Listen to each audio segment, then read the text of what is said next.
오늘의 사연을 시작하기 전에 무료로 하실 수 있는 구독과 좋아요 알림 설정 한번 눌러주시면 소중한 여러분의 사연을 전하는데 큰 힘이 됩니다. 그럼 오늘의 사연 시작합니다. 저는 오늘 제 이름을 되찾기로 했습니다. 초인종을 3번 눌렀을 때 문은 반뼘만 열렸고 며느리의 목소리는 그보다 더 좁았습니다. 어머니가 왜 제 생일에 오세요? 나는 케이크 상자를 가슴께로 끌어올렸다. 딸기 생크림이 살짝 흔들렸다. 이게 축하인지 사과인지 나도 모른다. 애미야, 내가 좋아한다기에 축하하러. 문틈이 미세하게 흔들렸다. 안쪽에서 웃음이 새나왔다. 언니들, 잠깐만. 며느리는 돌아서서 말했고 다시 나를 보며 고개를 조금 기울였다. 오늘은 곤란해요. 그리고 어머니, 지난번에도 말씀드렸잖아요. 냄새, 손끝이 저릿했다. 냄새. 그 한 음절이 1년치 비를 몰고 왔다. 나는 오늘도 샤워를 했다. 새 비누였다. 가게에서 묻어나온 흙내는 뜨거운 물과 식초로 지웠다. 그럼에도 남는 것은 내게서 나는 게 아니라 내게 더 쉬운 이름일지도 모른다. 잠깐이면 돼. 케이크만 놓고. 어머니, 솔직히 친구들 앞에서 창피해요. 문이 더 닫혔다. 그 틈을 손가락으로 붙잡는 내 동작은 내 나이를 잊은 반사였다. 아야, 금속과 살의 마찰이 짧게 울고 통증이 번졌다. 어머, 손 빼세요. 며느리의 눈썹이 잠깐 흔들렸지만 곧 굳었다. 문이 닫히고 복도는 고요해졌다. 나는 케이크 상자를 무릎에 올리고 벤치에 앉았다. 바람이 박하처럼 차가웠다. 여기까지 오는 동안 나는 스스로에게 3번을 물었다. 정말 가야 하나? 혹시 내가 틀렸나? 돌아갈까? 돌아가지 않았다. 이름을 잃은 사람은 돌아갈 주소가 없다. 전화부를 넘기며 아주 오래된 이름을 찾았다. 윤 소장. 40년 전 종로에서 금을 다루던 내 곁을 지키던 사람. 내가 아직 박명자로 불리던 때에 신호음이 2번 가고 그가 받았다. 사모님, 오랜만입니다. 소장님, 목소리가 낯설 만큼 단단했다. 대치동. 진행해요. 지금요? 지금이요. 통증은 손가락에서 올라와 팔목과 어깨로 번졌지만 아픈 자리는 피부가 아니었다. 어머니가 왜 제 생일에 오세요? 라는 문장이 뼈에 박혀 있었다. 나는 왜 축하를 허락받아야 할까? 왜 내 냄새는 사람을 밀어내는 이유가 되고 그들의 말은 내 삶을 재단하는 잣대가 되는가? 오늘 그 질문에 값을 매기기로 했다. 엘리베이터 거울 속 68세 여자가 나를 봤다. 눈가의 주름은 얇지 않았고 입술은 조금 말랐다. 그런데 그 눈동자는 낯설지 않았다. 오래전에 거래장부에 도장을 찍던 그 사람, 가격을 부르고도 미소를 아끼던 그 사람. 그래, 그 사람이 나였다. 잊고 있었을 뿐. 가게 근처 정류장에서 택시를 잡아타고 내 손가락의 붓기를 다시 보았다. 병원 가시죠? 기사님이 물었다. 아니요. 집으로요. 인천 구도심. 차창에 서울의 불빛이 미끄러졌다. 며느리가 문틈에서 뱉은 말들이 와이퍼처럼 앞유리 위를 긁었다. 케이크 상자의 비닐이 바스락거렸다. 박명자, 너는 왜 매번 밀었니? 다음에, 나중에, 언젠가. 그 사이에 사람들은 내 이름을 지워서 냄새라고 적었어. 가게 앞 낡은 간판 아래서 열쇠를 돌렸다. 나무 문이 삐걱이며 열리고 먼지 냄새가 반겼다. 누군가에겐 곰팡이고 나에겐 시간의 온도였다. 1층 유리장 너머 백자에 조명이 비쳤다. 청아백자, 손대지 마시오. 손대지 말라는 표식은 내 지난 삶의 요약 같았다. 나는 곧장 지하로 내려가는 철문을 열었다. 조용한 계단, 차가운 콘크리트. 벽에 스위치를 올리자 희뿌연 형광등이 떨리는 소리를 냈다. 금고 앞에 섰다. 손가락 숫자를 천천히 눌렀다. 남편이 기억하던 번호. 내가 잊지 않겠다던 날. 아들이 태어나던 시간. 딸깍 굵직한 장치가 밀리는 소리. 문이 열리자 반사된 금빛이 벽을 물들였다. 오랜만이야. 나는 속삭였다. 하나를 들어 올리니 정확히 1kg의 진심이 손바닥을 눌렀다. 유진아, 내가 냄새라고 부른 건 이것들이야. 흙과 나무와 금속과 사람의 땀. 삶의 냄새. 나는 금고 안쪽 바닥에 아주 작은 수납함을 열었다. 오래된 카세트 레코더, 그리고 얇은 봉투. 만약에 나를 위해 박명자라고 적힌 네 글씨. 테이프 라벨엔 가게 -1, 집 -2, 모임 -3이 적혀 있었다. 그래, 예감이 있었다. 누군가 나를 지우려 할 때를 대비해 나는 말의 잔해를 모았다. 냄새는 흔적이 없지만 말은 흔적을 남긴다. 나는 테이프를 가방에 넣고 봉투를 꺼내 펼쳤다. 임대차 명의증 여상속이 정리된 회색 용지. 10년 전 법무사가 건넨 체크리스트였다. 빈칸은 없다. 그때의 내가 지금의 나를 배려해 전부 채워두었다. 계단을 올라와 가게 한가운데에 서니 밤이 유리창을 차지하고 있었다. 나는 케이크 상자를 열어 조각 하나를 집어들었다. 달콤함은 혀를 스치고 곧 사라졌다. 전화가 울렸다. 윤 소장. 사모님, 매수 의사자 바로 붙습니다. 내일 서류 들어갑니다. 좋아요. 조건은 이메일로. 그런데 아드님은 성인입니다. 서류엔 제 이름만 있지요. 전화를 끊자 가게 종이문이 바람에 살짝 흔들렸다. 나는 의자에 앉아 손가락에 멍든 자국을 바라보았다. 붓기는 여전했지만 통증은 조금 가라앉았다. 이 정도 통증쯤은 낡은 의자처럼 일상에 놓아두자. 내일은 서류, 모레는 녹취 정리, 그 다음은 대면. 순서를 세우면 두려움은 줄어든다. 벽시계가 11시를 지나 11시 반을 향했다. 나는 마지막 조각을 먹고 상자를 접었다. 불을 끄고 2층으로 올라가다 다시 한번 아래를 내려다봤다. 흙냄새, 나무 냄새, 금속 냄새. 그 냄새들은 나를 떠나지 않았다. 그리고 나는 그 냄새들 덕분에 여기까지 왔다. 침대에 앉아 테이프 하나를 녹음기로 밀어 넣었다. 모임 -3. 시어머니 오시면 공기청정기 3시간은 필수. 그 집 곰팡이 냄새 장난 아님. 애들 만지지 못하게 해야지. 몇 달 전 돌잔치 전날 카페. 내 뒤에 앉은 목소리들. 우연이지만 내 귀는 오래전부터 거래를 위해 음가를 따지곤 했다. 스위치를 내리고 창문을 열어 밤 공기를 들였다. 내일 나는 더 적게 흔들릴 거야. 나는 냄새가 아니다. 나는 이름이 있다. 박명자. 침대 스탠드를 끄자 어둠이 방금 전 문틈처럼 조용히 닫혔다. 임신 소식을 들었을 때 나는 시장에서 가장 싱싱한 것들만 골랐다. 한우 등심, 전복, 홍삼. 봉투가 손바닥을 당길 만큼 무거웠다. 초인종을 누르자 유진의 목소리가 문을 타고 나왔다. 누구세요? 나다. 애니야. 문이 열리긴 했다. 그러나 마음은 닫혀 있었다. 연락도 없이 오시면 곤란해요. 친구들 오기로 해서요. 나는 봉투를 내밀었다.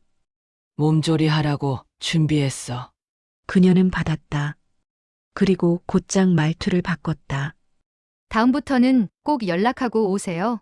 현관 옆 신발장에서 비닐봉지가 눈에 들어왔다. 내가 첫 방문 때 신고 갔던 슬리퍼였다. 그건 버리려고요. 위생이 중요해서요. 나는 뭐라 말하려다 삼켰다. 며느리의 배는 아직 평평했고 내 마음은 이미 무너지고 있었다. 낙인이라는 건 한 번 찍히면 매일 아침 우편함처럼 도착한다. 보낸 사람은 바뀌어도 수취인은 한 사람 나. 그날 저녁 세탁소에 옷을 몽땅 맡기고 향수까지 샀다. 냄새가 문제라면 냄새를 지우면 된다고 믿었다. 그러나 지워지지 않는 건 냄새가 아니라 말이었다. 몇 달 뒤 산후조리원. 나는 손을 3번 씻고 소독제를 바르고 아기 곁으로 갔다. 어머님, 아기 목 조심하시죠. 며느리는 내 팔동작을 낱낱이 검열했다. 나도 준우 키워봤어. 그건 38년 전이잖아요. 문이 열리고 사돈 어른이 들어왔다. 손에는 보온 도시락. 우리 딸 미역국 끓여왔다. 며느리의 얼굴이 환해졌다. 엄마, 최고. 그녀는 내 쪽을 힐끗 보고 덧붙였다. 시어머니는 아무것도 안 해주셨어. 나는 잠시 귀를 의심했다. 등짝으로 한기가 스몄다. 내가 시장에서 담아온 봉투들의 무게가 지금은 말 한마디만큼도 가볍다. 돌잔치 날 나는 새 블라우스를 입고 반지를 2개 챙겼다. 아이들의 작은 손가락을 빛나게 할 숭근 반지. 홀은 풍선과 꽃으로 넘쳤고 음악은 화사했다. 사람들은 사진을 찍고 웃었고 나를 보지 않았다. 나는 아이들을 안아 올렸다. 지훈아, 지은아, 화장 지워져요. 며느리는 아이들을 나에게서 떼어냈다. 사진 찍어야 하니까요. 사람이 물건이 되는 순간은 생각보다 조용하다. 만지지 마시오. 찍어야 하니까. 지워지니까. 그러니 당신은 피하세요. 그녀의 친구들이 내 쪽을 보며 속삭였다. 시어머니는 못 봤는데? 저기, 구석. 골동품 가게 하신다던데 요즘도 그런 게 있어? 있지. 우리 시어머니처럼. 둘, 셋의 웃음이 났다. 그리고 그 말. 근데 냄새 안 나? 맞아. 곰팡이. 애들 못 만지게 해야지. 나는 반지 상자를 다시 가방에 넣었다. 오늘은 선물하지 않기로 했다. 선물은 기념으로 남아야 하는데 오늘 남을 건 모욕뿐이었다. 잔치가 끝나갈 무렵 술 냄새가 짙게 밴 준우가 내 옆에 털썩 앉았다. 엄마, 가게 좀 팔면 안 돼요? 그 얘길 여기서. 나 빚 10억 있어요. 이자만 해도. 그의 눈은 충혈되어 있었다. 그때 며느리가 달려와 그를 세워 끌고 갔다. 오늘은 애들 잔치야. 분위기 망치지 마. 문밖 복도에서 나는 쫓겨난 사람처럼 서 있었다. 안에서는 돌잡이가 진행 중이었다.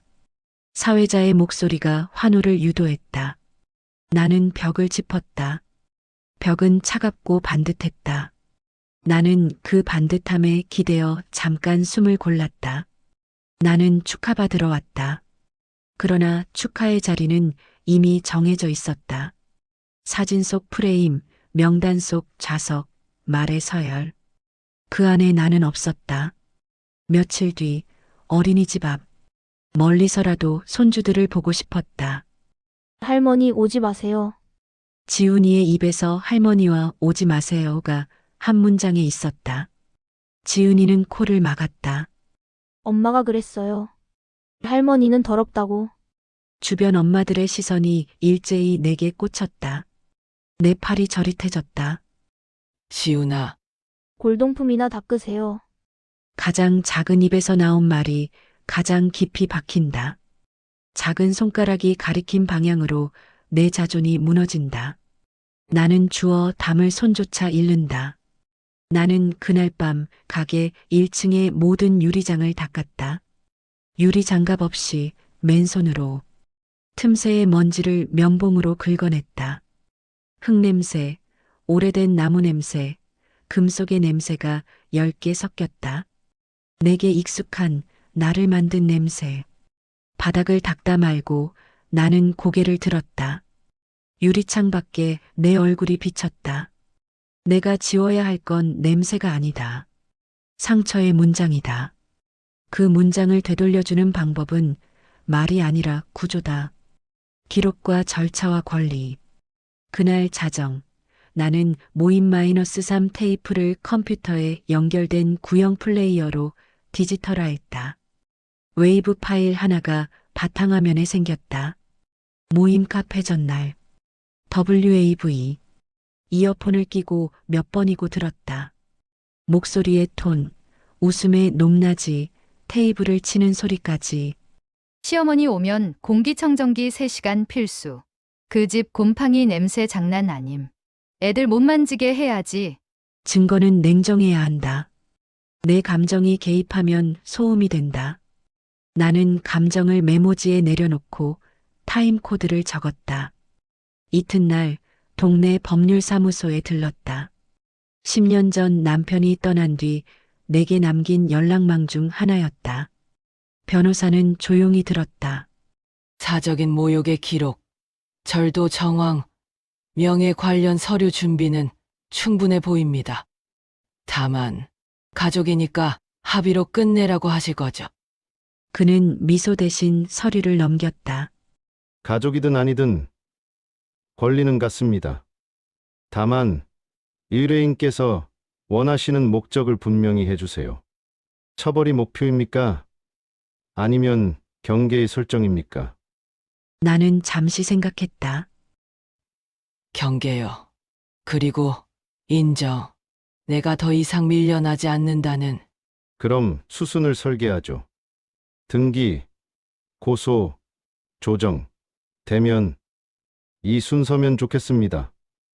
복수는 감정이고 회복은 절차다. 나는 복수하고 싶다. 동시에 회복하고 싶다. 두 개의 욕망이 엇갈리면 나는 절차를 먼저 놓겠다.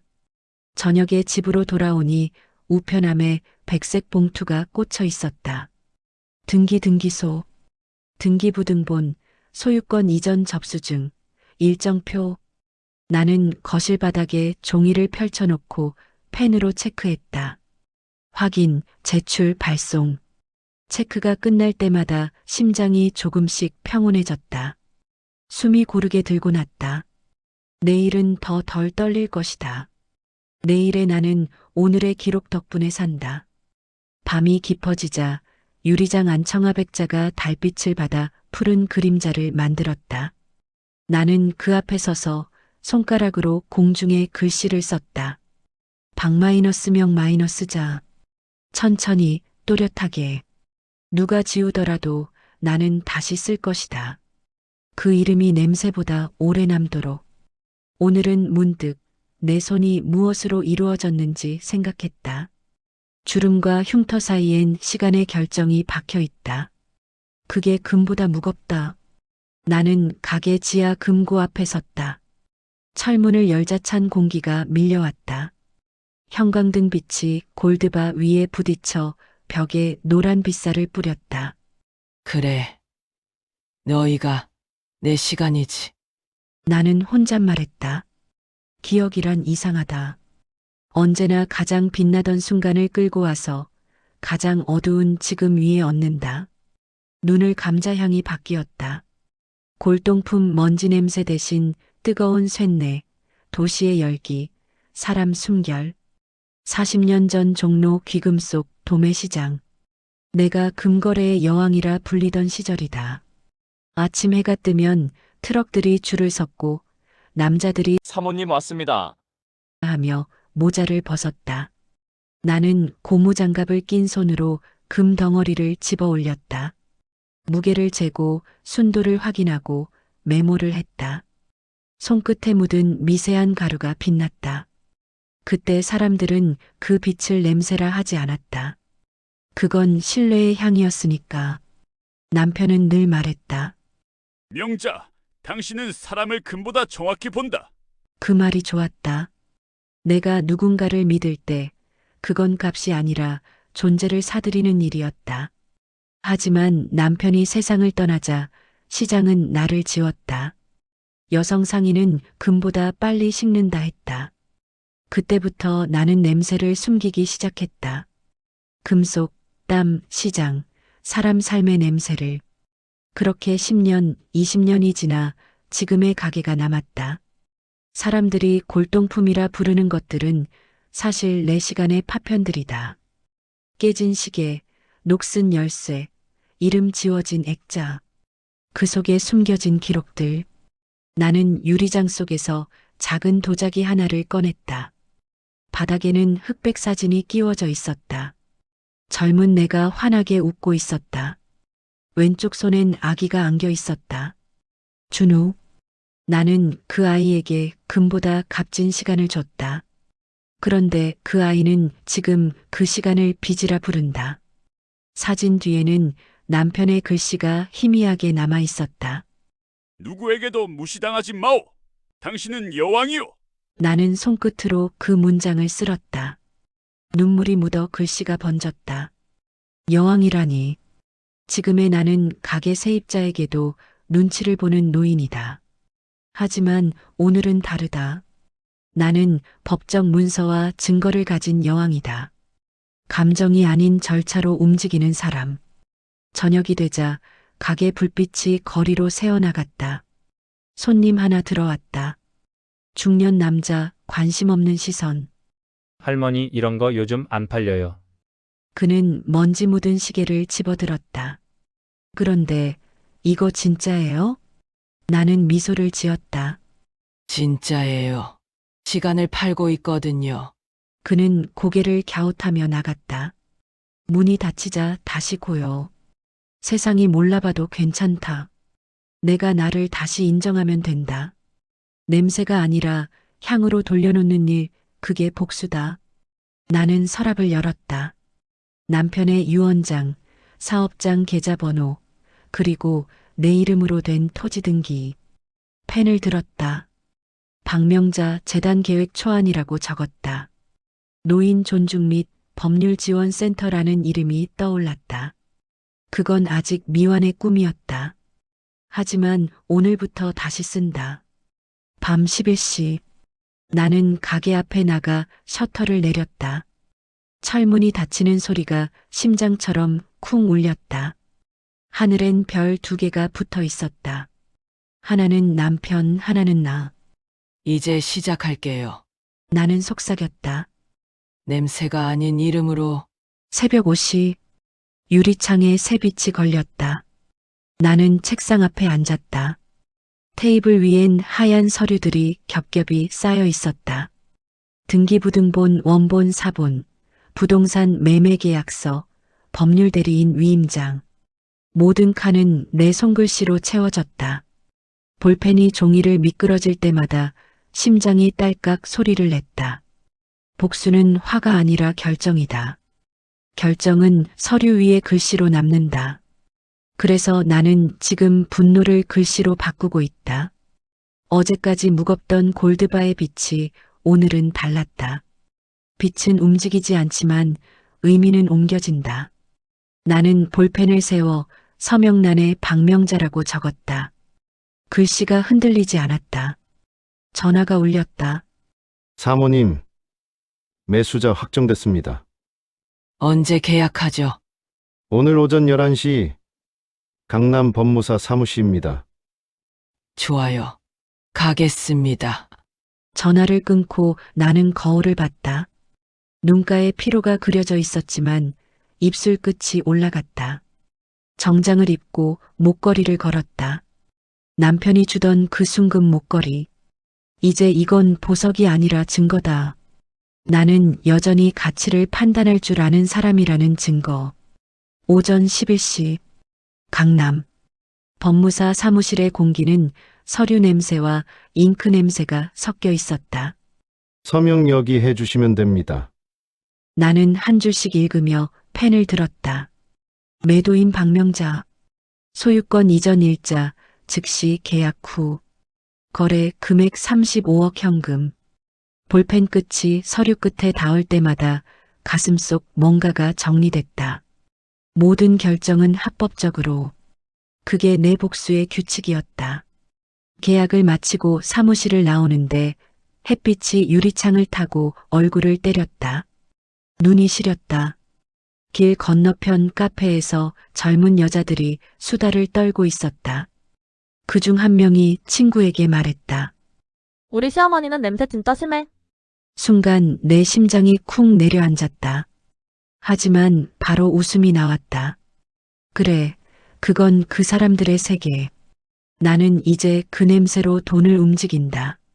세상이 붙이는 낙인은 이름 하나로 지워지지 않지만 서류 하나로 뒤집힌다. 나는 이제 그걸 배웠다. 오후엔 은행을 들렀다. 직원은 조심스럽게 물었다. 35억 현금 입금이시죠? 예, 그의 표정에 숨은 경외가 스쳤다. 나는 미소를 지었다. 노인이라고 적지 마세요. 이건 사업 계좌니까요. 직원은 당황한 듯 웃었다. 사람들은 노인이라는 단어에 감정을 붙인다. 나는 그걸 명사에서 직함으로 바꿀 거다. 노인이 아니라 대표로. 저녁 무렵 가게로 돌아왔다. 문을 열자 먼지 냄새 대신 새종이 냄새가 섞였다. 오늘 하루 동안 인쇄한 계약서의 냄새였다. 나는 책상에 앉아 노트를 폈다. 1단계 매매 완료 명세 공증 등기 발송. 2단계 복수 실행 증거 공개 경계 설정. 3단계 회복 가게 정비 재단 기획. 각 단계 끝에 별표를 그렸다. 별 3개. 그건 마치 오늘 하늘에 보았던 별 색과 닮았다. 남편 나 그리고 이제 나를 지켜볼 미래의 나. 문득 손주들 생각이 났지만 이상하게도 가슴이 덜 아팠다. 아직 용서는 아니지만 거리 조절은 시작됐다. 가장 큰 복수는 무너진 존엄을 다시 세우는 것이다. 그건 누군가를 파괴하는 게 아니라 내 경계를 복원하는 일이다. 밤이 깊작하게 2층 창문에 등불이 하나 반짝였다. 그 밑에서 나는 마지막 서류를 봉투에 넣었다. 등기소 접수용. 왼쪽 상단에 볼펜으로 작게 썼다. 박명자 냄새로부터 해방되는 날. 봉투를 닫으며 작게 웃었다. 내일 이 서류가 세상 밖으로 나가면 나는 다시 이름으로 살게 된다. 이제 나는 준비되었다. 냄새가 아니라 서명으로, 눈물 아니라 날인으로, 말이 아니라 증거로. 오늘은 3월 15일 며느리 생일이다. 나는 새벽부터 케이크를 주문했다. 딸기 생크림에 작은 금박을 얹었다. 그리고 손에 묵직한 봉투 하나를 쥐었다. 순금 목걸이 50지 유진이 생일 선물. 이제는 냉기보다 사실로 말할 시간이다. 오후 6시 아파트 현관 앞. 초인종을 눌렀다. 네 누구세요? 며느라가 나다. 잠시 정적. 문틈이 살짝 열리고 그녀의 얼굴이 보였다. 어머니, 왜 제 생일에 오세요? 나는 케이크 상자를 보여주었다. 축하해. 주고 싶어서 왔어. 딸기 좋아한다 했잖니. 오늘은 친구들이랑 파티예요. 불편해요. 그녀의 눈매는 날카로웠다. 한 줄기 웃음도 없었다. 이제는 다시 무너질 수 없다. 이번엔 돌아가지 않는다. 잠깐만이라도 들어가게 해다오. 5분이면 돼. 어머니, 솔직히 말씀드릴게요. 어머니 오시면 분위기 깨져요. 냄새 나잖아요. 그 순간 손끝의 혈관이 움찔거렸다. 나는 숨을 깊게 들이켰다. 비누 냄새, 케이크 냄새, 그리고 미세한 금속 냄새. 이건 시장 빵집에서 사온 거죠. 그녀가 상자를 흘끗 보며 비웃었다. 나는 한 발 물러섰다. 그래, 시장이지. 거기서 내 손으로 산 거야. 역시 그럴 줄 알았어요. 그럼 이제 가세요. 문이 쾅 닫혔다. 손가락이 문틀에 부딪혔다. 통증이 올랐지만 눈물은 나오지 않았다. 엘리베이터 버튼을 누르며 작게 중얼거렸다. 그래. 그럼 이제 내 차례다. 사람은 냄새로 무시할 수 있어도 등기부로는 무시할 수 없다. 다음 날 그녀의 집으로 택배가 배달되었다. 등기우편 등기소. 나는 그 소식을 이미 예상하고 있었다. 오후 4시쯤 전화가 왔다. 어머니, 이게 뭐예요? 아파트 등기부가 왜 바뀌었어요? 읽어봐. 소유권 이전? 그게 무슨? 내 이름으로 돌아간 거야. 우리 집이에요. 아이들이 살고 있잖아요. 아니, 내 집이야. 나는 빌려준 적이 없어. 그녀의 숨소리가 전화기 너머로 거칠게 들렸다. 어머니, 제발 장난하지 마세요. 장난 아니야. 법무사 사무실에 물어봐. 복수는 말보다 조용히 진행된다. 문서와 날짜로. 그날의 냄새는 서류로 기록된다. 그날 밤 그녀에게서 문자가 왔다. 어머니, 도대체 왜 이러세요? 가족끼리 이럴 수 있어요? 나는 짧게 답했다. 가족이라서 그동안 참았어. 이틀 뒤 그녀가 직접 가게로 왔다. 금색 코트를 입고 턱을 들었다. 이제 좀 그만해요. 그 집, 우리 집이에요? 법적으로는 내 집이지. 아니, 결혼할 때 그 집 조건으로 주셨잖아요. 조건 아니야. 기회였지. 그녀의 눈동자가 떨렸다. 아이들은 어떡하라고요? 당분간 친정에서 살겠지. 이건 학대예요. 나는 조용히 책상 서랍을 열었다. 녹취 파일이 저장된 USB를 꺼냈다. 여기 내 목소리 있어. 할머니, 냄새 난다. 못 오게 해라. 그 말. 친구들 앞에서 했던 말. 기억나. 그녀는 숨을 멈췄다. 그건 그냥 농담이었어요. 농담의 대가가 이거야. 나는 등기부 사본을 그녀 앞에 내밀었다. 소유자 박명자. 금빛 인감이 박혀 있었다. 오랜 시간 묵혀둔 침묵이 오늘 문장을 가졌다. 이제 말이 나를 해치지 못한다. 유진아. 나는 이제 너를 용서하지 않아도 돼. 대신 다시는 나를 모욕하지 않게 할 거야. 그녀는 바닥에 무릎을 꿇었다. 어머니, 제발. 그럴 시간 없어. 계약은 완료됐어. 새 주인 다음 주에 들어와. 그럼 우린 어디로 가요? 그건 내 문제야. 나는 그녀를 지나 문으로 향했다. 그녀가 뒤에서 외쳤다. 어머니, 정말 이게 복수예요? 그럼 행복하세요? 나는 잠시 멈췄다. 행복까진 아직이야. 하지만 이제 존중은 되찾았어. 문을 열고 나오자 저녁빛이 붉게 떨어졌다. 손끝에 케이크 냄새가 아직 남아 있었다. 복수의 끝은 사람을 비우는 게 아니다. 나를 채우는 거다. 오늘 그걸 배웠다. 며칠 후 가게 문 앞에 검은 승용차가 멈췄다. 문이 열리고 며느리와 그녀의 어머니가 내렸다. 두 사람의 표정은 이미 결의를 품은 듯 차가웠다. 어머님, 우리 이야기 좀 해요. 유진의 어머니는 나를 위아래로 훑었다. 사돈어른 아무리 그래도 그렇지요. 아파트를 팔면 어떡합니까? 나는 조용히 의자에 앉았다. 제 집입니다. 사돈, 사람 사는 세상에 그게 어딨어요. 가족인데. 그래서 지금까지 참았죠. 가족이라서. 참음은 덕목이 아니다. 한계를 모르는 사람만의 버릇이다. 그녀는 서류 봉투를 흔들었다. 우리 딸이 결혼할 때 집 사주셨잖아요. 그럼 당연히 명의도 같이 넘겨야지요. 당연한 게 세상에 어디 있을까요? 나는 책상 서랍을 열었다. USB를 꺼내 컴퓨터에 꽂았다. 모니터에 파란 파형이 떴다. 우리 시어머니, 골동품 냄새 장난 아님. 애들 못 만지게 해야지. 짧은 정적.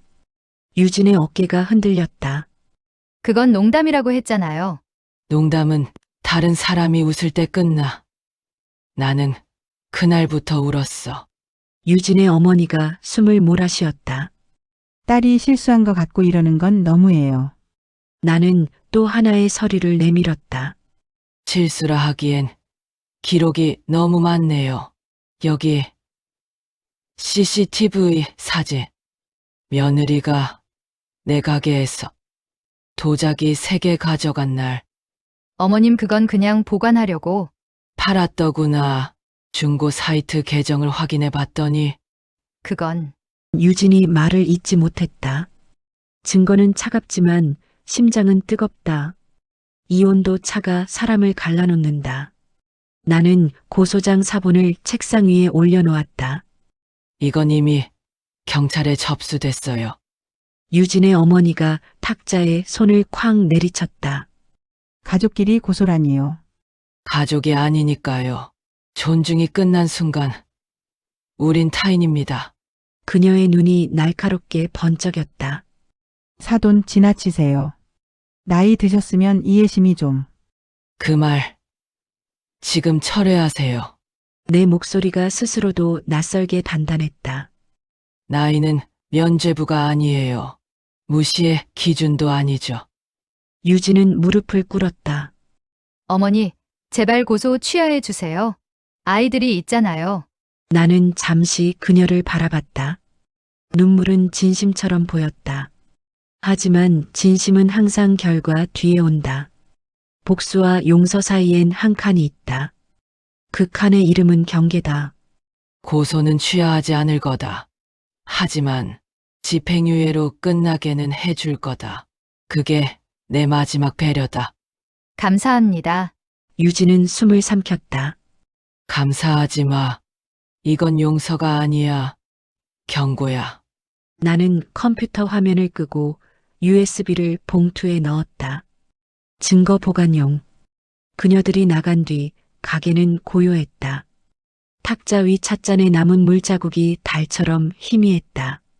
나는 그 원 안에 손가락을 그렸다. 이제 남은 건 내 마음의 판결이다. 그게 가장 어렵다. 밤이 되자 잠이 오지 않았다. 이불 속에서 눈을 감았는데 손주들 얼굴이 떠올랐다. 지은이가 말했던 그날의 표정. 할머니, 냄새나요.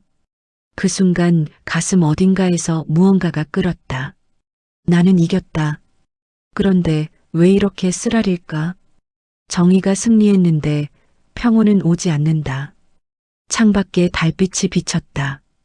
가게 유리장 위로 부서진 빛이 흘렀다. 그 안엔 내 손이 비쳤다.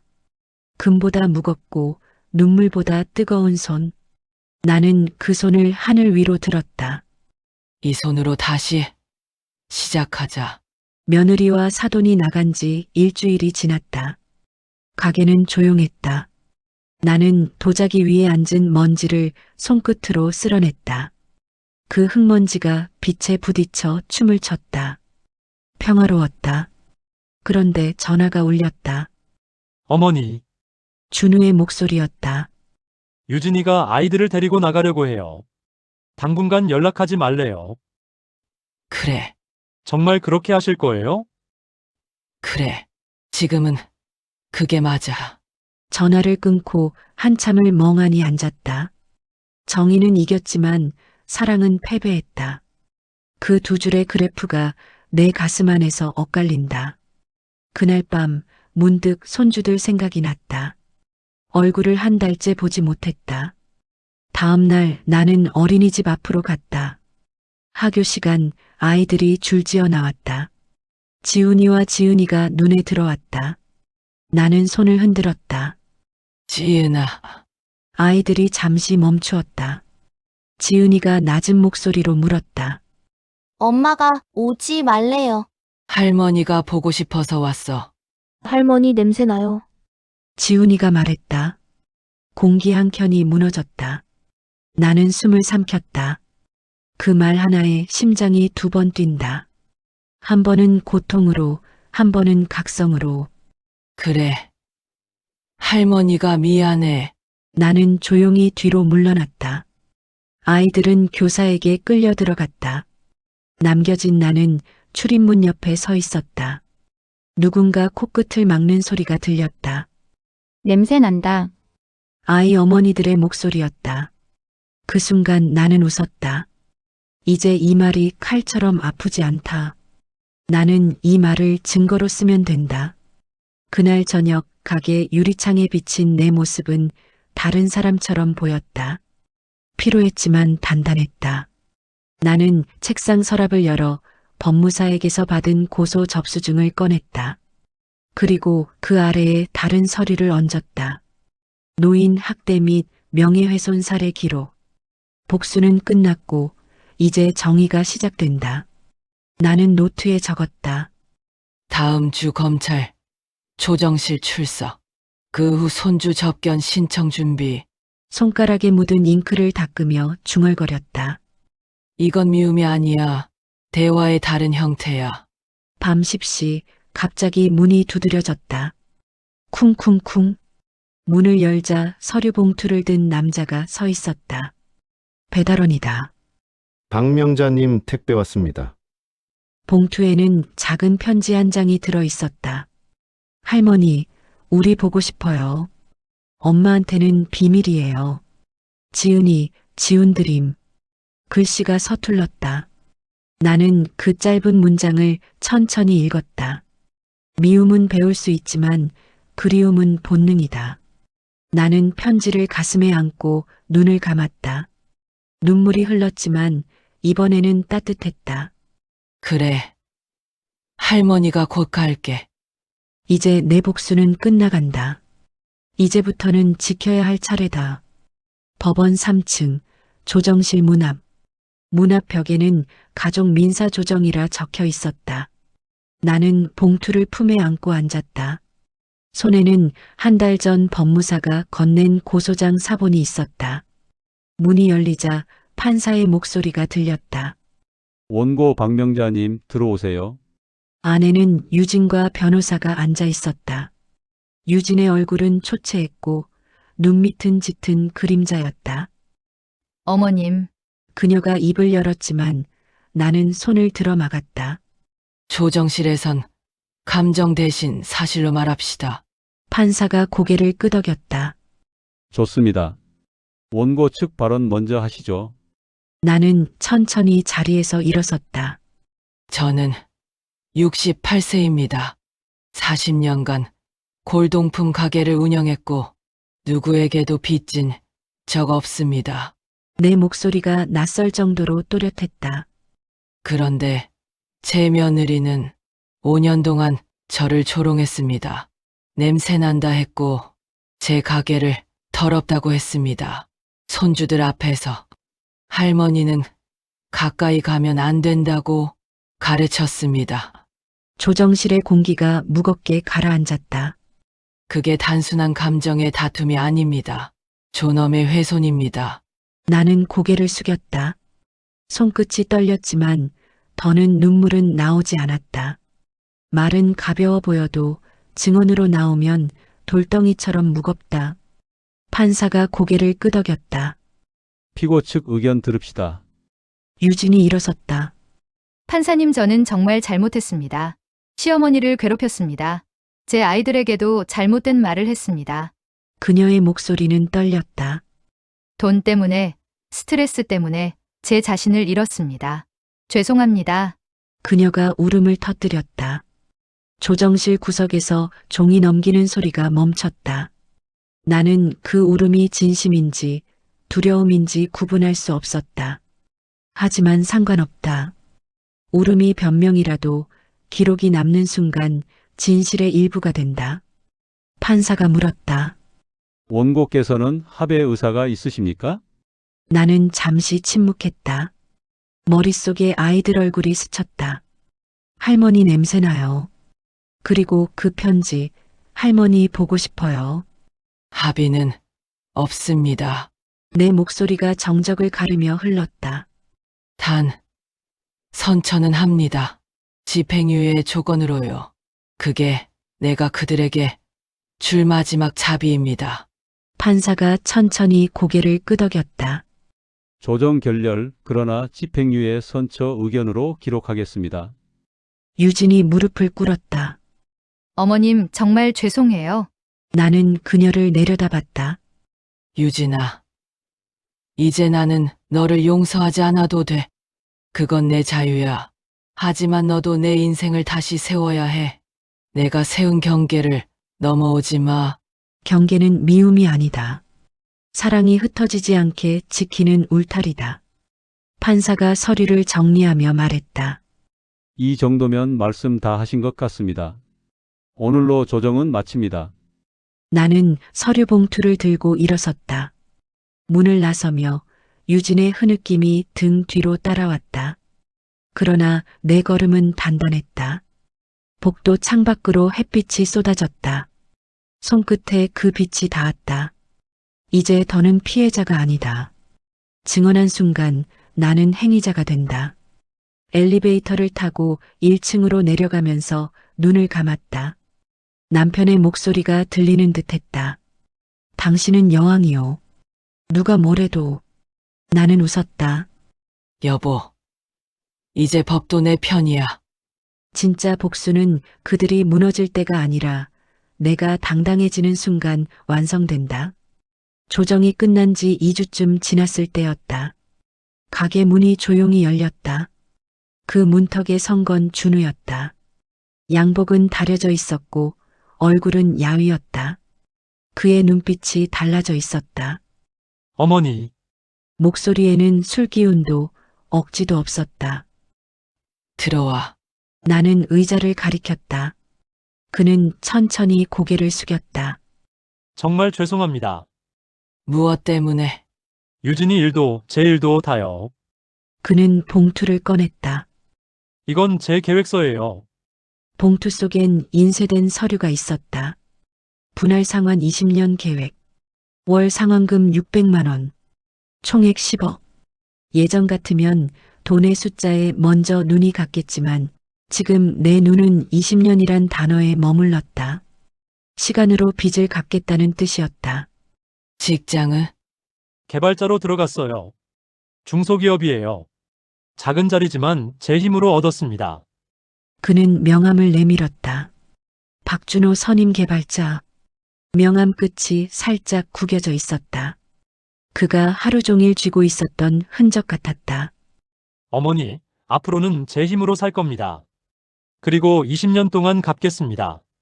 20년이면 내가 거의 환갑이네. 그때까지라도 갚고 싶어요. 그래야 어머니 아들로 다시 살 수 있을 것 같아요. 나는 잠시 말이 없었다. 아들이 이렇게 말한 적이 있었던가.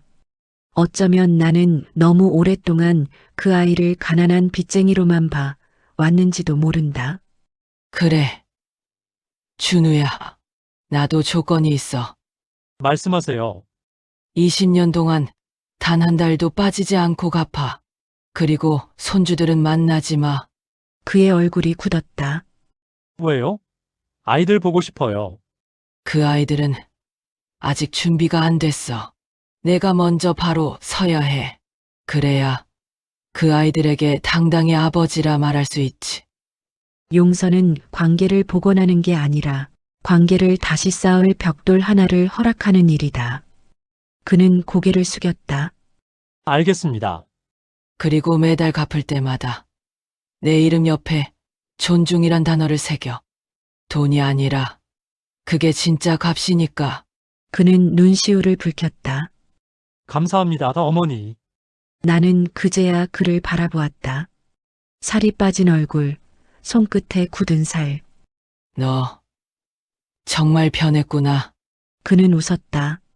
늦었지만 이제야 철든 것 같아요. 그 웃음은 오래전 내가 아들을 대학 기숙사에 보내던 날 그때의 웃음과 닮아 있었다. 그 미소 하나면 충분했다. 그는 봉투를 내밀며 말했다. 이건 첫 달분이에요. 받을게. 내가 봉투를 열자 안엔 현금 다발과 함께 짧은 메모가 있었다. 엄마의 존중을 다시 배우는 중입니다. 나는 메모를 접어 책갈피처럼 노트 사이에 끼웠다. 가거라. 오늘은 일찍 퇴근해. 어머니, 마지막으로. 그는 잠시 머뭇거리다 말했다. 사랑합니다. 그 한마디가 공기 속에 오래 머물렀다. 나는 아무 대답도 하지 않았다. 그저 고개만 끄덕였다. 그가 나가자 가게 안은 다시 고요했다. 탁자 위에 놓인 봉투, 그리고 명함. 나는 명함 위에 조용히 손을 얹었다. 돈보다 값진 건 변하다. 그걸 안다는 것만으로도 오늘은 충분하다. 창밖으로 석양이 흘렀다. 나는 문을 닫으며 생각했다. 이제 이 이야기를 마무리할 시간이다. 복수는 끝났다. 이제 남은 건 삶이다. 존중은 승리보다 오래 간다. 나는 이제 패자도 승자도 아니다. 그냥 사람이다. 봄비가 그친 오후 가게 문을 열자 흙 냄새가 스며들었다. 바람이 유리장 사이로 흘러들며 먼지를 가볍게 흔들었다. 이제는 진짜 냄새가 좋다. 나는 웃었다. 그때 낯익은 목소리가 들렸다. 할머니, 고개를 드니 지은이와 지훈이가 서 있었다. 옆엔 유진이도 있었다. 그녀의 손엔 작은 과일 바구니가 들려 있었다. 여긴 어떻게? 사회복지사 선생님이 연락 주셨어요. 아이들이 보고 싶다고요. 유진의 목소리는 조용했지만 단단했다. 지은이가 달려와 내 품에 안겼다. 할머니 냄새 좋아요. 그 말에 숨이 멎었다. 냄새 좋아요. 그 세 글자가 지난 5년을 덮었다. 이제 내 세상은 다시 맑다. 나는 아이들을 안고 눈을 감았다. 그래. 이게 진짜 냄새야. 사람 냄새. 지훈이가 눈을 반짝였다. 이거 뭐예요? 그의 시선이 유리장 안도자기를 가리켰다. 조선시대 청화백자야. 500년 넘었지. 우와 비싸요? 그럼 할머니, 손주들이 더 비싸. 아이들이 웃었다. 유진은 조용히 그 모습을 바라보다 입을 열었다. 어머님, 정말 죄송합니다. 나는 고개를 저었다. 이젠 사과 그만해. 이제부터 보여줘. 아이들한테. 네. 그렇게 할게요. 용서는 말로 끝나지 않는다. 함께 서 있는 시간으로 시작된다. 나는 아이들에게 작은 청동 거울을 내밀었다. 이건 500년 전 사람이 쓰던 거야. 이제 너희가 가져. 진짜요? 지은이의 눈이 둥그레졌다. 응. 이 거울엔 진심만 비춰야 해. 거짓말하면 흐려져. 아이들이 신기한 듯 거울을 들여다봤다. 그 뒤에서 유진이 눈물을 닦았다. 나는 그녀에게 작은 봉투를 내밀었다. 여기 전세 보증금 절반 남은 금액. 아이들이랑 평안하게 살아. 어머님, 이건 대출이 아니야. 기회야. 다시 일어날 기회. 유진이 봉투를 받으며 고개를 숙였다. 복수는 사람을 무너뜨렸지만 기회는 사람을 세운다. 오늘 나는 그걸 선물로 준다. 해가 기울며 가게 안이 주황빛으로 물들었다. 아이들은 유리장 앞에 앉아 도자기를 그렸다. 유진은 설거지를 도왔다. 이 조용한 풍경이 이토록 그리웠다는 걸 그제야 깨달았다. 할머니, 다음 주에 또 와도 돼요? 물론이지. 그럼 할머니 가게 이름을 새로 붙여요. 무슨 일은? 향기 나는 가게요. 나는 웃었다. 좋네. 그럼 오늘부터 그렇게 하자. 저녁 종소리가 들려왔다. 나는 불을 끄고 문을 닫았다. 밖은 벌써 어둠이 내렸지만 가게 안엔 잠빛이 남아 있었다. 그 빛이 아이들의 웃음처럼 흔들렸다. 이제 내 이야기는 끝이 아니다. 냄새로 시작된 이 시간이 이제는 향기로 끝난다. 복수의 끝은 결국 사랑으로 마무리된다. 그걸 인정하는 순간 나는 진짜 여왕이 된다. 그로부터 1년. 가게 간판엔 이제 새 글씨가 걸려 있다. 향기 나는 가게. 매주 토요일이면 아이들이 찾아온다. 지은이는 도자기에 그림을 그리고 지훈이는 유리장 안에 시계를 분해했다. 다시 맞춘다. 며느리는 가게 뒤편 창고를 정리하며 내게 차를 끓여준다. 어머님, 이제 가게 홍보라도 해요. SNS에 올려드릴게요. 그건 됐다. 이 공간은 조용해야 향이 지나간다. 우린 같이 웃었다. 지난 시간의 소음이 사라지고 대신 온기와 호흡이 들렸다. 용서는 기억을 지우는 게 아니라 새소리를 더씹히는 일이다. 준우는 여전히 매달 빠짐없이 돈을 보낸다. 나는 그의 계좌에서 입금될 때마다 메모를 하나 남긴다. 이번 달도 존중 1회 충전. 그건 돈이 아니라 관계의 이자였다. 최근엔 사회복지사 김미경 씨가 다시 찾아왔다. 사모님, 재단 설립허가 승인났습니다. 나는 서류를 받았다. 희망노인보호재단. 내 이름이 이사장 난에 박혀 있었다. 드디어 됐네요. 덕분에 많은 어르신들이 도움받을 거예요. 나는 서류를 쓰다듬었다. 종이에서 새 잉크 냄새가 났다. 예전엔 이 냄새가 차갑게 느껴졌지만 이젠 따뜻하다. 누군가를 돕는 냄새이기 때문이다. 그날 밤 가게를 닫고 지하 금고로 내려갔다. 문을 열자 500개의 골드바가 여전히 빛났다. 하지만 오늘은 그 빛이 유리 너머 사람들의 눈에 닿을 것이다. 이제 숨기지 않을게. 나는 속삭였다. 그중 몇 개를 꺼내 재단 운영 자금 계좌에 입금하기로 했다. 부와 복수 사이에서 나는 마침내 선택했다. 지켜내는 부는 냉정하지만 나누는 부는 향기가 있다. 다시 2층으로 올라오니 책상 위엔 남편의 사진이 있었다. 여보, 당신이 말했지요. 여왕으로 살라 했잖아요. 이젠 돈의 여왕이 아니라 존중의 여왕이에요. 사진 속 남편이 미소 짓는 듯 했다. 창문을 열었다. 봄바람이 들어와 커튼을 흔들었다. 거리엔 꽃잎이 날리고 사람들의 웃음소리가 섞였다. 나는 조용히 의자를 끌어앉았다. 복수의 끝엔 공허가 왔지만 존중의 시작엔 향기가 남았다. 지은이와 지훈이가 돌아가며 남긴 낙서를 책상에서 찾았다. 할머니 가게장, 냄새 좋아요. 그 글씨를 손끝으로 쓸며 나는 눈을 감았다. 그래, 이 냄새 하나면 충분하지. 이제 나는 냄새로 불리던 사람이 아니라 향기를 남기는 사람이다.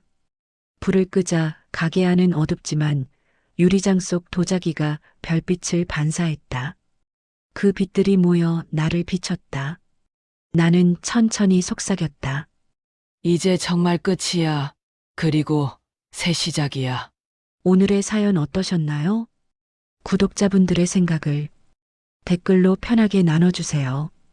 이 아름답고 따뜻한 사연이 널리 알려질 수 있도록 공유해 주신다면 여러분의 일상에도 기분 좋은 일이 생길 거예요. 지금까지 시청해 주셔서 감사합니다.